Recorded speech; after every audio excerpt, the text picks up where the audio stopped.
दोनों पति पत्नी रोते हैं, अपने आंखों से आंसुओं की धारा बहाते हैं। दोनों पति पत्नी राजा मोरध्वज रो रो करके कहते हैं कि प्राणनाथ प्रभु देते हैं खुशियों का ढेर, वो छीन लेते पल भर में।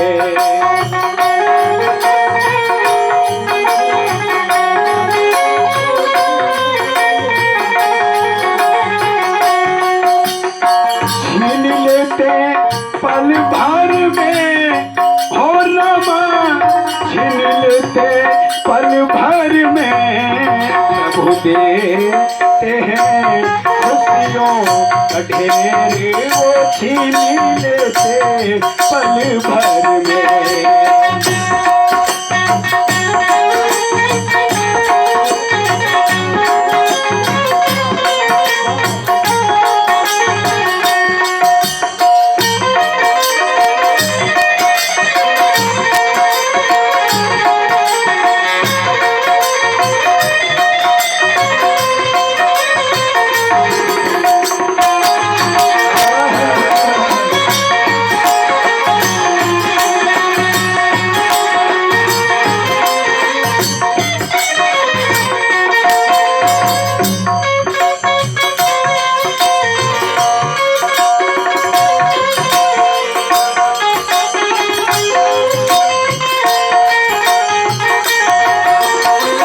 देखा जाए दोनों पति पत्नी रोते हैं, कहते हैं कि प्राणनाथ अरे पड़ी रे चतानिया से सुखावा की पाईली, अरे छन में तो चली गईली सुखावा की धई।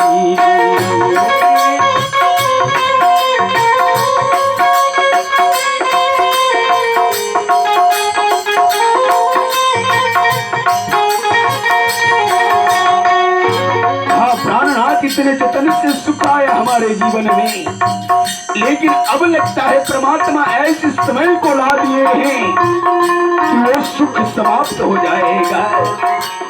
बड़ी जतनामा से सुखावा के पाईली, अरे से हो रे सुखावा पल भर में जईती।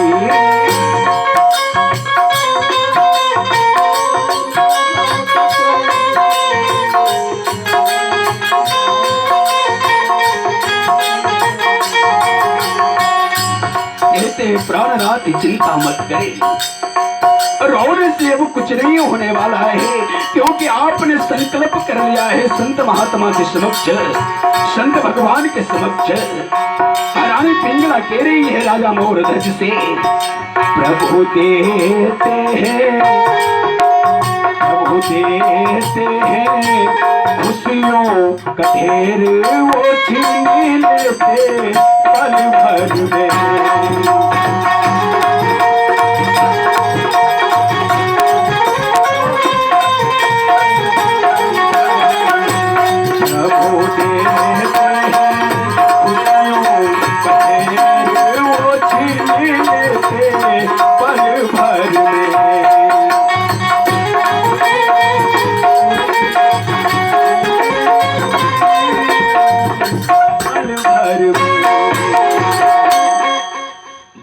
पति पत्नी जो रो रहे थे, अपने आंखों से आंसुओं की धारा बहा रहे थे, राजा मोरध्वज और महारानी पिंगला। ताम्रध्वज जो राजकुमार ताम्रध्वज था ना, वो अपने राज दरबार के अंदर कुछ सखाओं के साथ गेंद खेल रहे थे और इधर जो राजा रानी रो रहे थे, अपने आंखों से आंसुओं की धारा बहा रहे थे। रोने की आवाज ताम्रध्वज के कानों से टकराहट होती है। जो ही टकराहट होती है, ताम्रध्वज गेंद को खेलना छोड़ दिया और दौड़े हुए आते हैं अपने पिताश्री के पास। कहते हैं, पिताश्री आप अपने आंखों से आंसुओं की धारा बहा रहे हैं, रो रहे हैं, आखिर में क्या कोई संकट आ गया है अपने महल में क्या? कोई संकट आ गया है क्या जो आप इतने जोरों से रो रहे हैं? ताम्रध्वज जो पूछ रहे थे, राजा मौर्यध्वज के मुख से एक शब्द भी नहीं निकल पा रहा है, एक शब्द भी नहीं निकल पा रहा है। जब कुछ नहीं बोला, राजा मौर्यध्वज ताम्रध्वज हार करके अपने मां के पास चलते, अपने मां के पास से जाता है और मां से कहता है कि मां, अरे हो मिये, क्यों रो रही हो मां? उधर पिताजी रो रहे हैं, इधर तुम रो रही हो। क्या अपने घरों में कोई आभावृत बीत चुका है क्या? कोई संकट आ चुका है क्या? क्यों रो रही हो मिये? कहा नहीं बेटा, वैसी कुछ बात नहीं है। कहा मां तू क्यों रो रही हो? रोने के कारण क्या है? प्रयोजन क्या है रोने का? कहा बेटा, अपने दरबार में एक संत आए हैं और वो संत ने तुम्हारे पिता से संकल्प करवा लिया है कि जो अपने बच्चे का मांस बना करके तैयार करके उस महात्मा को भोग लगाए, उसी के यहाँ वो भोग करते, वो उसी के यहाँ भोग लगता है उस महात्मा का, उसी के यहाँ पारण होता है उस महात्मा का। ताम्रध्वज जो ही सुना इस बात को ना, कहा मां तो आखिर में इसमें रोने की बात क्या है? अरे पिताजी संकल्प कर लिए तो क्या इसमें दिक्कत की बात है? अरे मैं अपने शरीर के मांस देने के लिए तैयार हूं, मैं अपने अंग को काट करके देने के लिए तैयार हूं, इसमें रोने की बात क्या है? अरे ये शरीर है, नापाक शरीर है, ना समान शरीर है, आज ना कल इसको समाप्त होना है। आज बहुत बड़ी कृपा है परमात्मा की, जो कि मेरा शरीर किसी का काम में आ जाए, किसी का काम में आ जाए, इसमें रोने की क्या बात है भैया?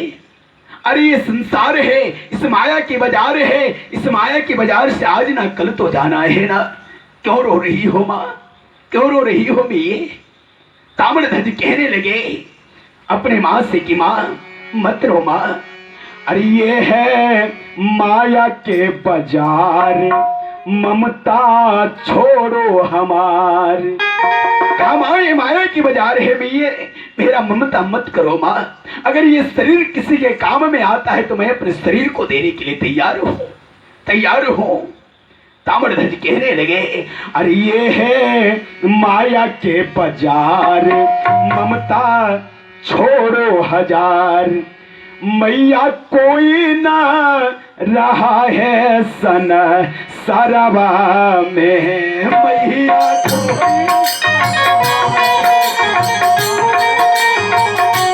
मैया कोई ना रहा है सन सरवा में, मैया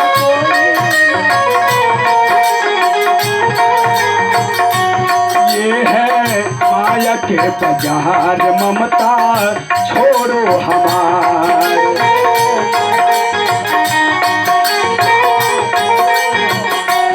ये है माया के बाजार, ममता छोड़ो हजार,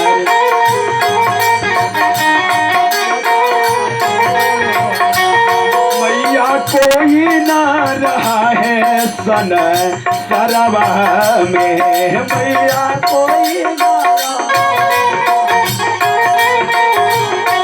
मैया कोई ना रहा है सन सरवा में, मैया कोई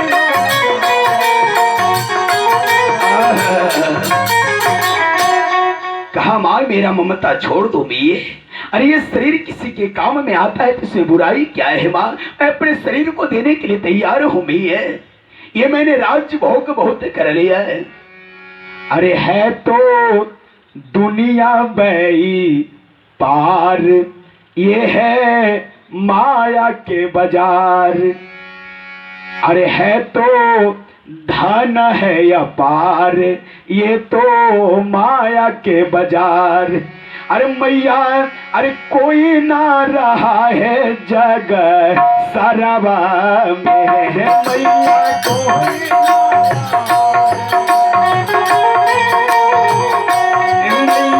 कोई ना रहा है जग सरवा में, मैया कोई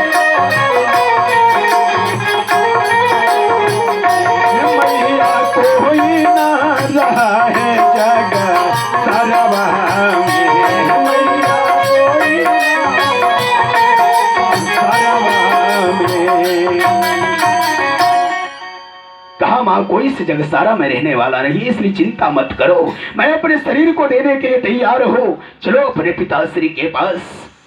माँ बेटी दोनों चलते हैं राजा और ध्वज के समक्ष।